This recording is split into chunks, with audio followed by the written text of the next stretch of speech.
আসসালামু আলাইকুম এভরিওয়ান, আশা করি সবাই ভালো আছেন।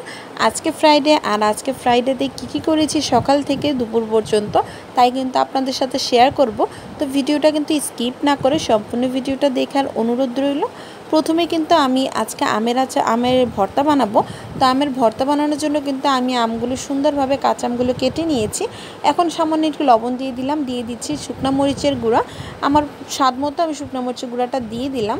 এখন দিয়ে দিচ্ছি বিট লবণ, কারণ বিট লবণ ছাড়া তো আমের ভর্তা ভালোই লাগবে না। দিয়ে দিচ্ছি চিনি এখানে 2 চামচ ভর্তি করে দিয়ে দিলাম। কাঁচা আমের ভর্তার মধ্যে কিন্তু চিনি না দিলে একদমই ভালো লাগবে না। তো আর কিছুটা বিট লবণ দিয়ে আমি ভর্তাটা করে নিচ্ছি। খুব ভালোভাবে মেখে নিচ্ছি যেন কাঁচা আম থেকে রসটা বেরিয়ে যায়, এমনভাবে সুন্দরভাবে খুব ভালোভাবে আমি আমগুলো মথে নিচ্ছি। এভাবে কিন্তু কাঁচা আমের ভর্তাটা বানালেই কিন্তু খেতে ভীষণ ভালো লাগে। আমি তো এখন ভয়েস দিচ্ছি, আমার দেখে ইচ্ছে করছে যে আমি আবারও এই ভর্তাটা খাই। এতটা মজার ছিল এই ভর্তাটা কাঁচা আমে। আমি তো অনেক বেশি পছন্দ করি এরকম কাঁচা আমের ভর্তা। আপনারা কারা কারা পছন্দ করেন জানাবেন তো। আমাদের বাসায় আমার আব্বু আর আমি সবচেয়ে বেশি পছন্দ করি এই কাঁচা আমের ভর্তা। তো যাই হোক, আমার কিন্তু কাঁচা আমের ভর্তাটা বানানো হয়ে গেছে। এখন আমি সাথে সাথে একটু নিয়ে নিলাম, নিয়ে এখন মুখে দিয়ে দিব। আর খেতে তো অসম্ভব মজার হয়েছিল। বেশ কিছুদিন যাবতই কিন্তু অনেক ঠান্ডা লেগেছে আমার, তার জন্য গলার অবস্থাও 12টা বেজে গেছে, ঠিকভাবে কথার আওয়াজও ঠিকভাবে আসছে না। তো আমার কথা যদি আপনাদের ভিডিওর মধ্যে বুঝতে সমস্যা হয় তাহলে অবশ্যই ক্ষমা দৃষ্টিতে দেখবেন। সকালই তরমুজ আনা হয়েছিল, আর তরমুজটা কিন্তু একটু লম্বাটে টাইপের। তো আমার কাছে কিন্তু তরমুজ অনেক বেশি পছন্দ, আর বাসায় সবাই পছন্দ করে। তো তরমুজটা কেটে নিচ্ছি যেন দুপুর দিকে ফ্রিজ থেকে ঠান্ডা ঠান্ডা তরমুজ বের করে খাবো, আর তখন কিন্তু ভীষণ ভালো লাগে খেতে। তো আমি সুন্দরভাবে তরমুজটা কেটে নিচ্ছি। আর তরমুজ দেখুন আমি কিন্তু একটু ফাঁকিবাজি করে কেটে নিলাম, কারণ এভাবে কাটলে আমার মনে হয় আমার কাছে একটু তাড়াতাড়ি করে কাটা হয়ে যায়। যেহেতু রান্নাবান্না বসাবো তার জন্য ভাবলাম যত দ্রুত কাজ সম্ভব শেষ করা যায় ততই তো ভালো। তো আমি এখানে কিন্তু তরমুজটা কেটে নিয়েছি, এখন ফ্রিজে রেখে দেবো ঠান্ডা হওয়ার জন্য। আর অন্যদিকে কিন্তু আমি সব কোটা বাছা করে নিয়েছি দুপুরবেলা যা রান্নাবান্না করব। এখানে মুরগি মাংস নিয়েছি, মুরগি মাংস রান্না করবো, আর করলা ও আলু দিয়ে রান্না করব। আর সব কিছু কেটে নিয়েছি, আর করলা আলু দিয়ে কিন্তু চিংড়ি মাছটা রান্না করব, কারণ এটা অনেক দিন যাবত আমার খেতে ইচ্ছে করছিল। আর এখানে মাছের মাথা আর একটা লেজ নিয়েছি, এই মাছের মাথা ও লেজ দিয়ে আমি মুড়িঘণ্ট রান্না করব মুগ ডাল দিয়ে। তার জন্য কিন্তু নিয়েছি। মুড়িঘণ্ট রান্না করার জন্য কিন্তু প্রথমে মুগ ডালটা খুব ভালোভাবে ভেজে নিতে হবে, কারণ কাঁচা মুগ ডাল দিয়ে কিন্তু মুড়িঘণ্ট রান্না করলে ভালো লাগে না। তার জন্য মুগ ডালটা আমি একটু ভালোভাবে ভেজে নেব, যতক্ষণ না পর্যন্ত খুব সুন্দর একটা স্মেল বের হয়ে যাবে ততক্ষণ পর্যন্ত মুগ ডালটা ভেজে নিতে হবে। আর বারবার কিন্তু নেড়ে চেড়ে ভেজে নিতে হবে, না হলে দেখা যাবে যে মুগ ডালটা তলায় একেবারে পুড়ে যাবে, তখন কিন্তু মুগ ডালটা রান্না করলে খেতে ভালো লাগবে না। তো আমি একটু সুন্দরভাবে ভেজে নিচ্ছি। তো ভেজে এরপর আমি ঠান্ডা করে এরপরই কিন্তু মুগ ডালটা সুন্দরভাবে ভিজিয়ে রাখবো 2 থেকে 5 মিনিটের মতো, এরপর ধুয়ে নেব। তো আমি অন্যদিকে কিন্তু মুগ ডালটা নামিয়ে নিলাম, তো ওইটার প্রসেস আমি করে নিচ্ছি। আর এদিকে আমি মাছটা ভেজে নেব, মাছের মাথা আর লেজটা ভেজে নেব আর কি। এখন আমি মাছের মাথা ও লেজের মধ্যে সামান্য একটু হলুদের গুঁড়া, লবণ আর দিয়ে দিচ্ছি লেবুর রস। লেবুর রসটা দেওয়ার কারণে মাছের থেকে যে একটা কাঁচা স্মেল আসে তা আসবে না, আর খেতেও কিন্তু ভালো লাগবে। আমি দেখা যায় অনেক সময় দেখা যায় যে লেবুর রস দিয়ে কিন্তু মাছের মাথা বা মাছ সুন্দরভাবে ধুইনি, তো আজকে লেবুর রস দিয়ে ধুইনি, আজকে লেবুর রসটা মেখে মাছটা আমি ভাজবো হালকা করে। একটু মাছের মাথা আর লেজটা একটু ভেজে নিয়ে এরপর কিন্তু মুরগিঘণ্ট রান্নাটা বসিয়ে দেবো। তো খুব ভালোভাবে হলুদ, লবণ আর লেবুর রস দিয়ে মাছের মাথা ও লেজটাকে সুন্দরভাবে মেখে নিয়েছি, মেখে সাথে সাথে ভেজে নিচ্ছি। তো এক পাশ হয়ে গেলে উল্টে অন্য পাশে ভেজে নেব। অনেকেই দেখা যায় যে মুরগিঘণ্ট রান্নার ক্ষেত্রে কিন্তু এই মাছ আর মাথা ও লেজটাকে একটু ভালোভাবে কষিয়ে নেয়। তো আমি কষাবো, কিন্তু কষানোর আগে ভাবলাম একটু ভালোভাবে ভেজে নেব, এরপরে কিন্তু রান্না করব। তো আমি কিন্তু এখানে নিয়ে নিয়েছি মুগ ডালটা ভালোভাবে ধুয়ে পরিষ্কার করে। এই মুগ ডালটা দিয়ে মূলত আমি রান্নাটা করব। আর আমার চ্যানেলে কিন্তু এইভাবে মুগ ডাল দিয়ে মাছের মাথা দিয়ে মুড়িঘণ্ট রান্নার 2টি রেসিপি রয়েছে, আপনারা যদি চান অবশ্যই দেখে আসতে পারেন।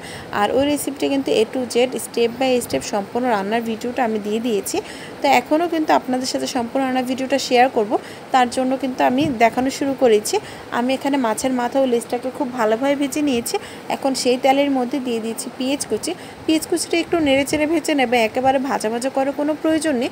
একটু সফট হয়ে আসলে এর মধ্যে দিয়ে দিচ্ছি আদা রসুন বাটা, 1 চামচ পরিমাণ আদা রসুন বাটা দিয়ে এরপর দিয়েছি কষানোর জন্য সামান্য একটু পানি, দিয়ে দিলাম লবণ, দিয়ে দিলাম হলুদের গুঁড়া, মরিচের গুঁড়া। আসলে লবণ ও হলুদের গুঁড়া, মরিচের গুঁড়ো আমরা আমাদের পরিমাণ মতো দিলেই কিন্তু হয়ে যায়। তো মরিচের গুঁড়োটা কিন্তু আমি আমার টেস্ট অনুযায়ী দিলাম, যতটুকু ঝাল খাবো ততটুকু দিয়েছি। সামান্য একটু ধনিয়া গুঁড়া আর দিব 2টি গরম মশলা। 2টি গরম মশলার মধ্যে দিয়ে দিচ্ছি 1 টুকরা দারুচিনি আর 1টি তেজপাতা। জাস্ট এই দুটো দিলেই কিন্তু এই রান্নাটা একেবারে কমপ্লিট হয়ে যাবে। খুব বেশি একটা গরম মশলা কিন্তু এই রান্নার মধ্যে ব্যবহার করার প্রয়োজন নেই, কারণ খুব বেশি একটা গরম মশলা দিলে আমার কাছে কেমন যেন ভালো লাগে না, তাই কিন্তু আমি অল্প করে মশলাটা অ্যাড করেছি। একটু ভালোভাবে নেড়ে চেড়ে খুব ভালোভাবে কষিয়ে নেব মশলাটা কষিয়ে এরপর দিয়ে দেবো ভাজা মাথা ও লেজটা। ভাজা মাথা ও লেজটা দিয়ে একটু ভালোভাবে নেড়ে চেড়ে কষিয়ে নেব, কারণ ভাজা মাথা ও লেজটা যদি ভালোভাবে কষানো না হয় তাহলে কিন্তু মুড়িঘণ্ট রান্নাটা খেতে একটু ভালো লাগবে না। তো আমি ভালোভাবে কষিয়ে নিচ্ছি। তো এর মধ্যে আমি একটু নেড়ে চেড়ে এরপর দিয়ে দিচ্ছি একটু পানি বলতে এটা যেই বাটির মধ্যে আমি মাছের মাথা ও লেজটাকে মেরিনেট করেছিলাম সেই মেরিনেটের পানিটাই কিন্তু আমি দিয়ে দিলাম, কারণ এই মেরিনেট করা পানির মধ্যে লেবু রসটাও রয়েছিল, তাই তা ফালাইনি, তাই দিয়ে দিলাম। দিয়ে ভালোভাবে নেড়ে চেড়ে ঢাকনা দিয়ে ঢেকে 5 থেকে 6 মিনিটের মতো মাথাগুলো সুন্দরভাবে কষিয়ে নেব। আর কষানোর পর্যায়ে কিন্তু ভেঙেও দিতে হবে মাছের মাথাটা ও লেজটা, তাহলে কিন্তু খুব ভালোভাবে কষানো হবে। যে কোনো রান্নার ক্ষেত্রে দেখা যায় আমি একটু ভালোভাবে কষিয়ে নিই, কারণ কি ভালোভাবে যদি কষানো হয় তাহলে কিন্তু যে কোনো তরকারির টেস্টটা বহুগুণে বেড়ে যায়। কারণ ভালোভাবে কষানো না হলে দেখা যায় একটা কাঁচা কাঁচা স্মেল থাকে তরকারির মধ্যে, তখন কিন্তু সেই তরকারিটা খেতে আর ভালো লাগে না। আর আমরা সবাই জানি ভালোভাবে কষানো তরকারি কিন্তু খেতে বেশি মজার। এখন দিয়ে দিচ্ছি মুগ ডালগুলো। আমি যে মুগ ডালগুলো ভিজিয়ে রেখেছিলাম তাই কিন্তু ভালোভাবে ধুয়ে পরিষ্কার করে দিয়ে দিয়েছি। আর অবশ্যই মুগ ডালটা রান্নার ক্ষেত্রে কিন্তু মুগ ডালটা ভেজে এরপর ঠান্ডা হওয়ার পরে মুগ ডালটা কিছুক্ষণের জন্য ভিজিয়ে রাখবেন, তাহলে কিন্তু মুগ ডালটা রান্নার পরে টেস্টটা খুব ভালো আসে। আমি এখানে ভিজিয়ে রেখে এরপরে ধুয়ে সুন্দরভাবে দিয়ে দিয়েছি। তো অন্যদিকে মুগ ডালটা কষাতে থাকি আর অন্য চুলায় বসিয়ে দিব মুরগি মাংসটা। আর এখানে আমি যে কড়াইয়ের মধ্যে মুরগি মাংস রান্না করছি এই কড়াইটা আমাদের সবার ঘরে ঘরে অবশ্যই আছে। তো এই কড়াইতে আমি ভাবলাম আজকে একটু রান্নাবান্নাটা করি না। আর কড়াইটা কিন্তু অনেকটা ছোট কড়াই, আর মুরগির মাংসটাও কিন্তু অনেক অল্প পরিমাণে আজকে রান্না করব। তো কষানোর জন্য হলুদের গুঁড়া, মরিচের গুঁড়া, লবণ সব কিছু দিয়ে দিলাম। দিয়ে কিন্তু এখন দিয়ে দিচ্ছি গরম মশলার প্যাকেটের যে গরম মশলা থাকে তা দিয়ে দিলাম, কারণ আজকে আমি বেশিরভাগই দেখা যাচ্ছে প্যাকেটের মশলা দিয়ে রান্নাবান্নাটা করি। তো ভালোভাবে কষিয়ে নিচ্ছি। তো কষানোর জন্য মনে হচ্ছে আরেকটু পরিমাণ পানি লাগবে, তার জন্য কিন্তু আরও কিছুটা পানি দিয়ে মশলাটা খুব ভালোভাবে কষিয়ে নেব। একদিকে মশলাটা কষানো হতে থাক, আরেকদিকে আমি অন্য চুলায় এই দাঁড়িয়ে কিন্তু এই মুগ ডালটা সুন্দরভাবে কষিয়ে নিয়েছি। কারণ ওই ভিডিওটা আপনাদের দেখাইনি, কারণ আমি একটু পরপরই কিন্তু মুগ ডালটা ভালোভাবে নেড়ে ছেড়ে কষিয়ে নিয়েছি, না হলে দেখা যাবে তলায় লেগে যাবে। ভালোভাবে কষানো হয়ে গেলে দিয়ে দিচ্ছি ঝোলের জন্য পানি। ঝোলের জন্য আমি আমার পরিমাণ মতো কিন্তু পানি দিয়ে দিচ্ছি। তো আমি কিন্তু একটু বেশি পরিমাণে পানি দিচ্ছি, কারণ আমি একটু ঝোলটা একটু বেশি রাখবো, তার জন্য একটু ভালোভাবে বেশি পরিমাণ পানি দিয়ে দিলাম। আর এখন দিয়ে দিচ্ছি গাছের কাঁচা পাকা কাঁচা মরিচ। এই মরিচগুলো এক আন্টি দিয়েছিল তাদের গাছের, তো তাই দিয়ে আজকে রান্নাটা করব। তো এগুলো কিন্তু আমি কেটে দিইনি, আস্ত কাঁচা মরিচ দিয়ে দিলাম। এখন ঢাকনা দিয়ে ঢেকে বলক আসা পর্যন্ত অপেক্ষা করব। আর অন্য চুলে যে মুরগি মাংস রান্না করার জন্য মশলাটা কষাতে দিয়েছিলাম তাও কিন্তু খুব ভালোভাবে কষানো হয়ে গেছে। আমি একেবারে অল্প আছে কিন্তু মশলাটা খুব ভালোভাবে কষিয়ে নিয়েছি, তেল আর মশলা কিন্তু আলাদা হয়ে গেছে।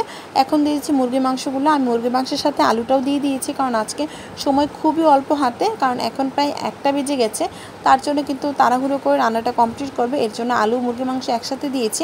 অনেকেই বলতে পারেন যে মুরগি মাংস অল্প অথচ আলু বেশি, আসলে ঘরে বাচ্চা আছে আর বাচ্চা কিন্তু আলু বেশি পছন্দ করে, ওর জন্যই মূলত আমি আলুটা একটু বেশি পরিমাণে দিয়েছি, কারণ ও মুরগির মাংসের চাইতে আলুটা আরও বেশি পছন্দ করে। তো আমি আলু ও মুরগির মাংসটাকে খুব ভালোভাবে কষিয়ে নিয়েছি একসাথে। কষিয়ে এখন দিয়ে দিচ্ছি ঝোলের জন্য পানি। ঝোলটা আমি খুব বেশি রাখবো না, অল্প ঝোল রেখে কিন্তু আমি রান্নাটা করব, তার জন্য অল্প পরিমাণে পানি দিয়ে ঢাকনা দিয়ে ঢেকে রেখে দিলাম। তা আমি মুরগির মাংস রান্না করে নিচ্ছি। আর অন্য ছেলে ভালোভাবে বলক এসে গেছে, এখন আমি একটু নেড়ে চেড়ে নিচ্ছি। নেড়ে চেড়ে দেখছি যে কি পর্যায়ে আছে, ডালটা কতটুকু সেদ্ধ হয়েছে তা দেখে কিন্তু আমি যে গরম মশলাটা দিয়েছি মশলাগুলো আমি এখন তুলে নিচ্ছি, কারণ মশলাগুলো আমি আর তরকারির মধ্যে রাখবো না, অনেকক্ষণই রাখা হয়েছে। আর যেহেতু মাছ রান্না করছি তাই কিন্তু তেমন একটা মশলা আমার কাছে ভালো লাগে না, এই দুটো মশলাই দিয়েছিলাম, তাও তুলে নিলাম। এখন ঢাকনা দিয়ে ঢেকে রান্নাটা কমপ্লিট করে নেব। আর অন্যদিকে কিন্তু আমার অনেক বেশি গরম লাগছিল রান্নাঘরে থাকতে থাকতে, তো ভাবলাম ফ্রিজ থেকে এখন তরমুজটা বের করে একটু খেয়ে নিই। তো তার জন্য কিন্তু আমি আমার জন্য ফ্রিজ থেকে বের করে একদিকে তরমুজ খাচ্ছিলাম আর একদিকে রান্নাবান্না করছিলাম।